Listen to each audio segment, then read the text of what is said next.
ഹാപ്പിയാണ്. നല്ലൊരു മനുഷ്യനല്ലേ. സോ ഡിസേർവിംഗ് ആണെന്ന് എനിക്ക് തോന്നുന്നു. പരിചയമില്ല, ഞാൻ പക്ഷേ വിളിച്ചിട്ടുണ്ടായിരുന്നു. അങ്ങനെയല്ല, പ്രേക്ഷകരുടെ തീരുമാനമാണ് അല്ലേ. നമ്മൾ ഓരോരുത്തരും രണ്ടുപേരും ഡിസേർവിംഗ് ആയിരുന്നു. രണ്ടുപേരും കണ്ടന്റ് കൊടുത്തിട്ടുണ്ടായിരുന്നു. ഈ പറഞ്ഞ പോലെ കുറച്ചും കൂടെ ജനപ്രിയം ജിൻഡോയ്ക്കാണ് പോയത്.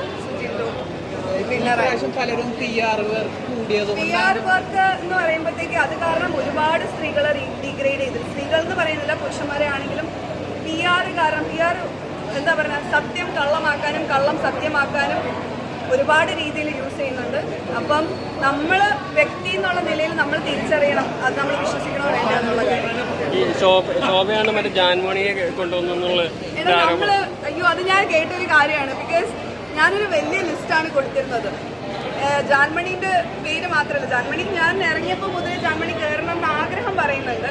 അല്ലാണ്ട് ഞാൻ മാമി മച്ചാന്റെ പേര് കൊടുത്തിട്ടുണ്ടായിരുന്നു, മിഥുന്റെ വൈഫ് ലക്ഷ്മിയുടെ പേര് കൊടുത്തിട്ടുണ്ടായിരുന്നു. ഞാനൊരു ലോങ് ലിസ്റ്റ് കൊടുത്തു, 10-12 പേരുടെ കൊടുത്തിട്ടുണ്ടായിരുന്നു. അതിന് എനിക്ക് തോന്നുന്നു കുറച്ച് പേര് മൈനിനെയൊക്കെ ഇന്റർവ്യൂവിന് വിളിച്ചിട്ടുണ്ടായിരുന്നു, കുറച്ച് പേര് ഇന്റർവ്യൂവിന് വിളിച്ചിട്ടുണ്ടായിരുന്നു. സെലക്ഷൻ കിട്ടിയത് ജാൻമണിക്കാണ്. അത് അവളുടെ ഭാഗ്യമാണ്. അത് മേക്കേഴ്സിന് അറിയാം ആ ഒരു സീസണിൽ ആരാണ് അതിന് ആപ്റ്റായിട്ട്. ചിലപ്പോൾ മറ്റുള്ളവർ ഷോർട്ട് ലിസ്റ്റ് ചെയ്തിട്ടുണ്ടാവും, അടുത്ത സീസണിലേക്കായിരിക്കാം, ഒന്നും എനിക്കറിയില്ല. അപ്പം അതിൽ നമ്മൾക്കൊരു നല്ല കാര്യം ലൈഫിൽ പറ്റി എങ്കിൽ നമ്മൾ നമ്മുടെ സുഹൃത്തുക്കളെ സപ്പോർട്ട് ചെയ്യൂലേ, ഹെൽപ്പ് ചെയ്യൂലേ. അതേ ഞാനും ചെയ്തുള്ളൂ. അപ്പം എനിക്കൊരു ബാഡ് എക്സ്പീരിയൻസ് വന്നിട്ടില്ല. അതുകൊണ്ട് ഒരു ലിസ്റ്റ് ഓഫ് ബിക്കോസ് മേക്കേഴ്സ് നമ്മളോട് ചോദിക്കാറുണ്ട്, ഓരോ കണ്ടസ്റ്റൻസിൻ്റെ അടുത്തും ചോദിച്ചിട്ടുണ്ടാവും, എല്ലാവരും കൊടുത്തിട്ടുണ്ടാവും അങ്ങനത്തെ പേരുകൾ. അപ്പം അതിനകത്ത് അവർക്ക് പെർഫോമൻസ് അനുസരിച്ച് അവർക്ക് എൻട്രി കിട്ടി, അത്രേ ഉള്ളൂ. Thank you.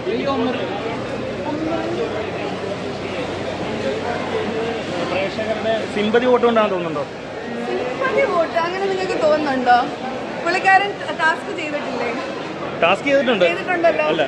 പുള്ളിക്കാരൻ ഒരു മനുഷ്യനെ നമുക്ക് എല്ലാവർക്കും ഇഷ്ടപ്പെട്ടതോ, ഒരു ഹ്യൂമാനിറ്റി അതിൽ നമുക്ക് ഇഷ്ടപ്പെട്ടതുകൊണ്ടായിരിക്കുമല്ലോ അല്ലേ കുറെ പേര് മെജോറിറ്റി ആൾക്കാർ സപ്പോർട്ട് ചെയ്തിട്ടുള്ളത്. അത് ഇൻട്രൊഡ്യൂസ് ചെയ്യുന്ന ടൈമിൽ ഓരോരുത്തരും അവരവരുടെ ഓരോ രീതിയിൽ ഇൻട്രൊഡ്യൂസ് ചെയ്യുന്നുണ്ട്. അതായത് ഇപ്പൊ റോക്കി ആണെങ്കിൽ റോക്കി എന്തോ ഭയങ്കര സംഭവം എന്നുള്ള രീതിയിലായിരുന്നു. അതുപോലെ ഓരോരുത്തരും ഓരോ രീതിക്ക് ഓരോരുത്തരുടെ സ്ട്രാറ്റജി ഉണ്ടാവുമായിരിക്കും.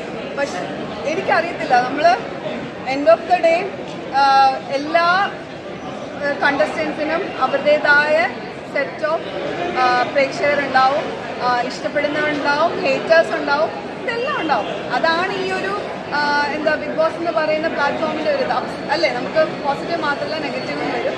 അത് അക്സെപ്റ്റ് ചെയ്യാനായിട്ട് പ്രാപ്തരായിട്ടുള്ളവർ പോവുക, അതിന് കഴിയാത്തവർ പോവാതിരിക്കുക. ശോഭയ്ക്ക് ജിൻഡോ ജയിച്ചതിൽ സന്തോഷമുണ്ടോ? സന്തോഷം. പക്ഷെ ജാസ്മിൻ്റെ കുറച്ചും കൂടി ഒരു ഇത് കിട്ടുമെന്ന് ഞാൻ വിചാരിച്ചു. It's okay. സത്യം പറഞ്ഞാൽ കിട്ടാതെ പോയത് നന്നായിട്ട് വിചാരിക്കുന്നത്. കിട്ടിയിരുന്നെങ്കിൽ എന്ത് രീതിയിലുള്ള ഡീഗ്രേഡിങ് ആ പാവം കുട്ടിക്ക് കിട്ടിയെന്നുള്ളൊരു എനിക്ക് തോന്നിയൊരു കാര്യമാണ്. ബിക്കോസ് അത്രമാത്രം സൈബർ ബുള്ളിങ് അതിനുണ്ടായിരുന്നു, പുറത്തും അകത്തും. സോ ഇത് ശോഭയ്ക്ക് കഴിഞ്ഞ കിട്ടിയാൽ ഈ രീതിയിലുള്ള ആരോപണങ്ങൾ വരുന്നുള്ള അഭിപ്രായമുണ്ടോ? അത് എല്ലാ സീസണിലും ഉണ്ടാവും അല്ലേ. എല്ലാ സീസണിലും അങ്ങനത്തെ പേരുകൾ വന്നിട്ടുണ്ട്. അങ്ങനെ പക്ഷെ അവരുടെ ആരുടെയും കയ്യിലല്ലല്ലോ കപ്പിരിക്കുന്നത് അല്ലേ.